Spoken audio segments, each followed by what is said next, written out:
Bienvenue voyageurs dans la caravane de la Gitane sans filtre. Je suis ravie de vous retrouver pour votre horoscope qui couvrira la période du 15 novembre au 1er décembre 2024.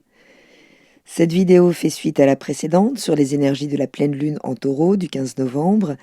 Je vous poste ici le lien direct puisque je vais reprendre les grandes lignes dans cette vidéo en fonction de votre signe solaire, lunaire ou ascendant, mais je développe beaucoup plus l'évolution de ce ciel sur la quinzaine dans la vidéo de la pleine lune. Si vous ne l'avez pas déjà fait, vous pouvez toujours participer au concours Halloween pour gagner 1 heure de consultation avec moi. Je vous poste le lien direct sur l'écran et dans la barre de description. Vous pouvez vous inscrire jusqu'au 30 novembre. Je vous remercie pour votre présence et surtout vos messages qui me touchent tellement. Sachez que même si je tarde à répondre, je les lis tous. Enfin, je vous invite toujours à monter votre propre thème. Si vous ne savez pas comment faire, vous pourrez trouver un petit tutoriel sur ma chaîne et ça vous permettra peut-être de découvrir votre signe ascendant ou lunaire si vous ne les connaissez pas. Si vous êtes Balance, ascendant Balance ou si vous avez la lune dans le signe de la Balance, la pleine lune du 15 novembre, reliée à l'énergie de la maison Dieu dans le tarot, marque un temps fort d'objectivité dans des situations en lien avec l'axe 8-2 de votre thème, celui des possessions et des dépossessions, celui du patrimoine et des héritages. Donc, je sais, chers amis Balance, c'est dur, depuis un petit bout de temps, ça fait quelque temps qu'on vous dit que vous voyez le bout du tunnel et peut-être peinez-vous encore pour le voir. C'est normal et surtout, vous n'êtes pas seul. Parce que c'est vrai que la Balance, elle est vraiment encore challengée là, mais c'est la fin, puisque Pluton va quitter cette tension qu'il pose au carré sur la Balance depuis un petit bout de temps. Donc ça y est, mais c'est vrai que là, cette pleine lune, ça va être un moment important, puisqu'elle va vous plonger dans des affaires sérieuses. Donc entre votre maison 2, donc l'argent, celui que vous gagnez, votre sécurité matérielle, les valeurs que vous vous reconnaissez, et votre secteur 8, celui des ressources partagées, de l'intimité, des héritages, qu'ils soient matériels ou psychiques, eh bien il va falloir jongler entre ce que vous possédez et ce que vous partagez, et entre ce que vous valorisez, ce dont vous héritez. La lune en taureau, elle vous demande de faire le point sur vos ressources partagées, sur les dettes, sur les investissements, sur les héritages, et même sur les émotions que vous partagez avec les autres. Et ce soleil en scorpion dans la maison 2, bien lui, il vous demande de clarifier là votre manière de sécuriser votre vie matérielle. Et surtout, il essaye de la déployer, cette sécurité matérielle. Donc ce soleil en scorpion, heureusement, il est trigone à Neptune qui rétrograde en poisson dans votre secteur 6 et qui vous cause aussi 2-3 soucis au quotidien, qui vous a demandé là de remettre des limites sérieuses. Donc ce soleil en scorpion, eh bien, il brille sur vos finances, sur vos ressources matérielles. Et ce trigone à Neptune, eh bien, il vous permet de réévaluer encore là les derniers rêves qui doivent être dépouillés d'illusions qui impactent encore votre quotidien, de limites que vous pouvez avoir du mal à mettre dans votre quotidien, dans ce que vous donnez de vous au quotidien. Donc Neptune est encore là pour brouiller encore un peu les pistes. Donc si vous étiez un peu perdu là dans des fantasmes de richesse, de stabilité, on remet les pieds sur terre et on repart à partir de ce qu'on a. La lune en taureau, elle est conjointe juste à Uranus rétrograde en maison 8, sextile, dans un aspect beaucoup plus dynamique à Neptune, toujours en maison 6. Donc cette lune en taureau, elle vous demande de faire le ménage là dans vos ressources partagées, d'aller en profondeur dans vos ressources émotionnelles. Mais avec Uranus rétrograde qui s'invite là dans la partie, autant dire que ça va venir avec des surprises. Donc ça peut venir avec des révélations inattendues autour de l'argent, des dettes, d'un héritage, de secrets cachés là qui pourraient éclater. Heureusement, ce sextile à Neptune rétrograde, il adoucit un peu. Bon, il amène de l'eau quand même, beaucoup. Il peut ouvrir les grandes eaux aussi. Mais il adoucit dans le sens où il vous permet de comprendre quand même que ces changements, ils sont finalement bénéfiques pour réharmoniser ce quotidien, justement. Peut-être vous permettre de sauver encore quelques illusions. Donc l'opposition Soleil-Lune, elle va vous demander là de trouver un équilibre plus juste entre ce que vous gardez pour vous ou ce que vous devez apprendre à garder pour vous et ce que vous partagez avec les autres. Et entendez-le dans tous les sens du terme, quelles que soient vos ressources, qu'on parle de ressources matérielles, émotionnelles, énergétiques, cette pleine lune-là, elle vous pousse à clarifier vraiment ce qui doit être mis en commun et ce qui doit être gardé pour vous. Donc oui, ce sera le moment peut-être de revoir comment vous partagez vos finances, mais aussi de poser des limites claires dans vos relations intimes. Pluton et Vénus maîtrisent toute cette période et ils sont particulièrement challengés, sinon c'est pas drôle. Donc oui, c'est intense puisque Vénus, elle maîtrise aussi votre signe. Pluton, il finit son travail dans votre secteur 4, il a bien raboté ardemment pour beaucoup d'entre nous, je m'inclus, tout le secteur du foyer, de la famille, des racines émotionnelles. Il a fait un travail de fond, beaucoup d'entre nous ont connu des pertes difficiles, il y avait vraiment une puissance à restaurer là au sein de notre socle émotionnel, au sein de nos propres fondations. Mais Pluton est opposé à Mars en Lion, dans votre secteur de la carrière, de la réputation, des ambitions. Autant dire qu'il y a des tensions là entre ce que vous souhaitez construire à la maison, vos fondations et vos ambitions professionnelles. Le quinconce, c'est pas un aspect franc, c'est un aspect larvé, une gêne intérieure, une tension en arrière-plan qu'on sent mais qu'on a du mal à identifier. Donc Mars en maison 10, il veut briller là, c'est le moment de reprendre vraiment en main votre vie publique, votre carrière, mais Pluton vous rappelle qu'il y a 2-3 trucs à finaliser au niveau du foyer. Tout ce que vous construisez à partir de ce qui n'est pas solide peut vaciller. Donc vous voyez, il est sur les derniers degrés là où il finit son travail. Et Vénus est dans la partie, elle s'invite là en Capricorne, où elle peut ramener des valeurs, justement, au sein du foyer, que ce soit matériel ou émotionnel, pour amener plus de stabilité, plus de sécurité dans cette vie privée, pour créer un socle toujours plus costaud, là, à votre émancipation maison 10, professionnelle. Mais là, elle va se heurter, justement, à ses ambitions, là où peut-être on voudrait aller trop vite, trop loin, s'exposer peut-être trop vite avec ce Mars en Lion, et qui va rétrograder surtout. Donc voilà, il y a un tiraillement là entre ces deux secteurs, et il va falloir donc ajuster votre manière de gérer ces deux aspects, surtout puisque en fait cette opposition elle se fait dans votre maison 10, mais sans doute pour beaucoup d'entre vous dans votre maison 11. En fonction, puisque le Lion, c'est votre secteur 11 par rapport à la Balance, c'est les réseaux sociaux, c'est donc, mais tout ça se remet en perspective. D'accord? C'est-à-dire que vos ambitions sont liées de toute façon à vos idéaux. Aujourd'hui, c'est tout le travail qu'a transformé Pluton avec la transformation de votre socle, vraiment. Donc, il va falloir la réajuster votre manière de gérer ces différents aspects de votre vie pour qu'ils n'empiètent pas les uns sur les autres. Donc, si vous avez le soleil en Balance, eh bien, cette pleine lune, elle vous pousse à vous affirmer dans votre positionnement, dans les ressources partagées. Vraiment, à pouvoir vous positionner, là, à savoir garder des choses pour vous, et c'est vraiment pas simple pour vous, les balances. Donc oui, il peut y avoir des surprises, là, d'Uranus, qui peuvent chambouler vos plans, mais c'est pour vous faire revoir vos priorités, vous permettre de mettre des limites. Donc notamment dans les relations intimes, ou surtout s'il y a des investissements financiers. Si vous avez la lune en balance, vous pourriez être extrêmement challengé. Lilith est dans le coin, c'est pas simple, c'est les vieilles mémoires là dont on parle. Le nœud sud est dans le coin aussi, les mémoires karmiques, les situations qui tournent en boucle. On n'en peut plus. Donc oui, vous avez un grand besoin de partager avec les autres, de maintenir l'harmonie, mais à quel prix? Donc là, il est temps de clarifier ce que vous êtes prêt à donner et ce que vous devez vraiment savoir protéger pour votre équilibre intérieur, financier et émotionnel. Et si vous êtes ascendant balance, là, il y a des vrais réajustements à faire dans votre quotidien, dans vos engagements financiers. Les énergies de Pluton et de Vénus vous forcent là à finir de revoir cet équilibre entre votre vie privée, tout ce que vous lui donnez, et vos ambitions professionnelles, qui ont pu être complètement transformées. Pas d'inquiétude, c'est pas simple. Oui, c'est la sortie du tunnel, mais on n'y est pas encore complètement. Ça arrive en 2025. Mais là, ça vous permet juste de vous recadrer encore et de continuer de mettre des limites là tout pendant ce transit de Saturne dans votre maison 6. C'est vraiment important.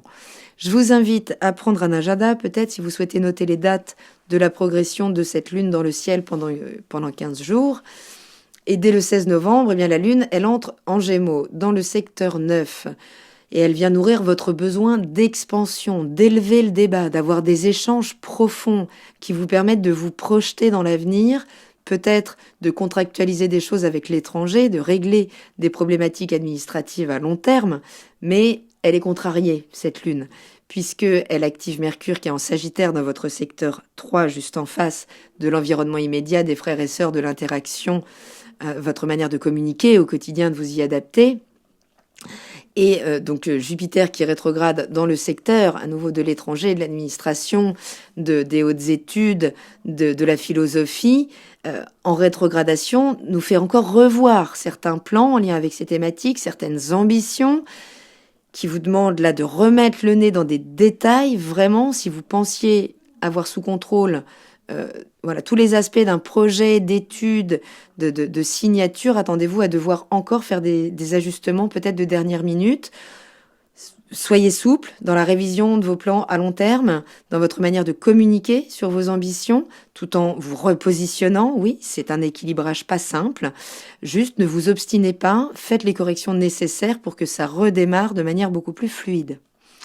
Le 18 novembre, la Lune entre en Cancer dans votre secteur 10, donc carrière. Ici, ambition, vie publique, elle suractive la Lune. Toujours, les émotions sont toujours plus intenses dans ce secteur.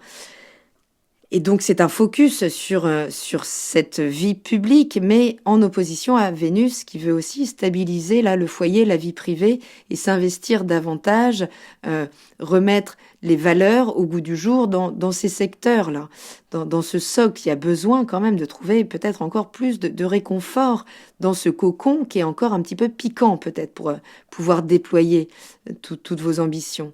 Donc là, il pourrait y avoir des tensions. À nouveau, ça peut être juste une question d'espace. Si vous travaillez chez vous, voilà, par rapport aux ambitions que vous souhaitez donner à votre carrière, il y a un truc à revoir. C'est évidemment à réajuster. Mais vous pourriez vous sentir tiraillé. Voilà, entre ce désir de réussir, là, de briller enfin, de passer un cap professionnel et la nécessité toujours de régler des affaires familiales. Donc oui, il est possible de faire cohabiter les deux, mais il faut savoir, entre-temps, poser les limites avec, entre autres, Saturne en Poisson. Le 20 novembre, la Lune entre dans l'énergie du Lion, dans votre secteur des réseaux, des amis, des projets collectifs. Elle active le Soleil en Scorpion dans votre secteur 2, celui des finances, de votre sécurité matérielle. Et Pluton, ça y est, entre ce même jour en Verseau, il libère cette tension qui était faite avec donc votre foyer, votre lieu de vie. Puisque Pluton entre en force dans votre maison 5, là, il va venir bousculer votre créativité, votre expression personnelle, vos amours, votre relation aux enfants. Ça va remuer, mais voilà, ça va être des transformations profondes en lien avec ces thématiques pour vous permettre de réajuster les choses et d'exprimer davantage de puissance dans ce secteur.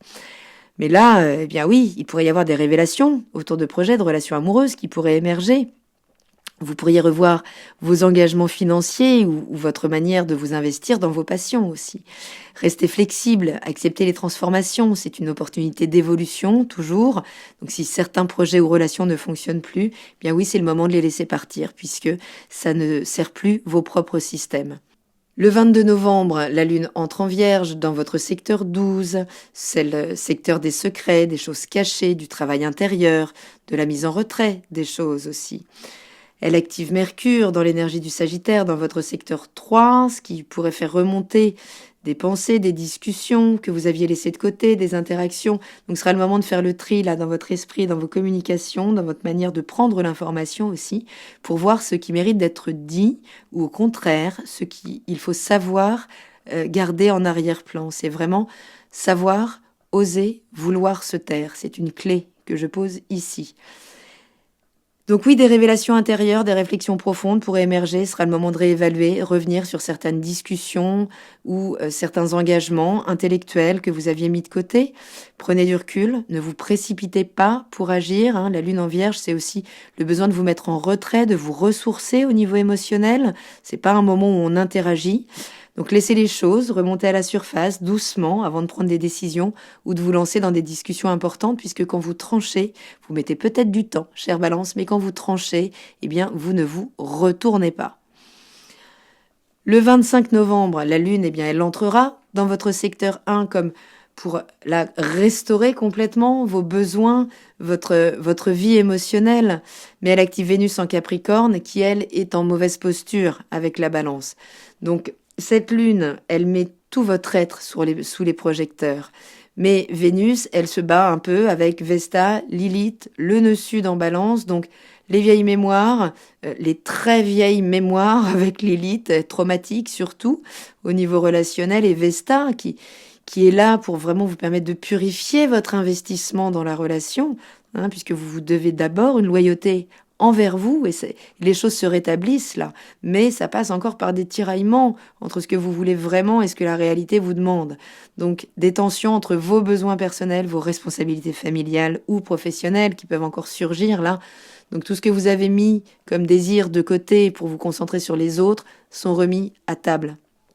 Donc des tensions internes, des conflits, mais avec vous là, qui peuvent émerger, des frustrations. Il faut clarifier les choses sur ce que vous voulez vraiment, que ce soit dans vos relations ou dans votre quotidien. Ce sera vraiment le moment, s'il vous plaît, de faire preuve de bienveillance envers vous-même. Ça lissera vos rapports avec les autres déjà, mais c'est vraiment pas le moment de vous juger. C'est le moment de jauger les choses avec un maximum de distance et de froideur intellectuelle, mais de ne pas vous jauger et de ne pas vous emmener avec l'eau du bain si les événements vous remuent. Prenez soin de vos besoins, réévaluez ce que vous êtes prêt à sacrifier, ce que vous êtes prêt à engager pour les autres. Le 28 novembre, la Lune entre en Scorpion dans votre secteur 2, donc là elle rejoint ce qui a été dynamisé pendant toute cette pleine Lune pour vous amener à faire le point et surtout voilà, pour boucler les choses en lien avec ses finances dans la maison 2, avec ses valeurs, avec votre patrimoine. Et Pluton en Verseau, qui pour la première fois donc régit cette lune en Scorpion, première fois de notre histoire, et qui vient agiter ce secteur 5, eh bien, amène des changements peut-être dans vos projets créatifs, dans vos relations amoureuses, qui pourraient bien vous secouer ou avec les enfants, mais pour vous permettre de réévaluer justement cet investissement de vos ressources personnelles en lien avec ce que vous aimez réellement. Et il y a une libération qui doit se faire, sinon, mais Pluton va passer quelques temps en Verseau pour se faire. Donc si vous êtes un peu perdu dans vos dépenses inutiles, dans des relations qui vous nourrissent pas, Pluton va remettre de l'ordre dans tout ça. Vous inquiétez pas. Mais ça peut passer par des moments de révélation sur qui vous êtes vraiment, d'accepter en fait, de vous aimer inconditionnellement, là, puisque oui, ça peut amener des changements.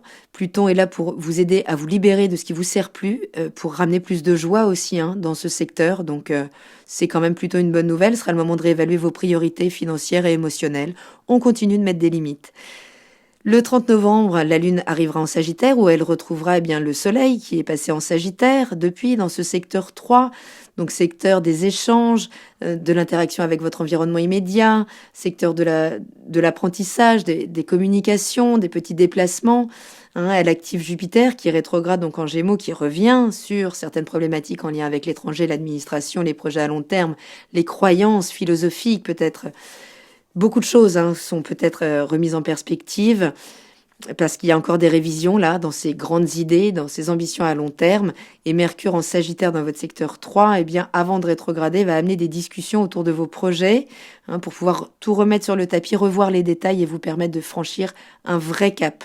Donc ce sera le moment de revoir les détails, les plans, tout ce qui est lié avec ces secteurs pour pouvoir mieux les concrétiser. Voilà, voyageurs.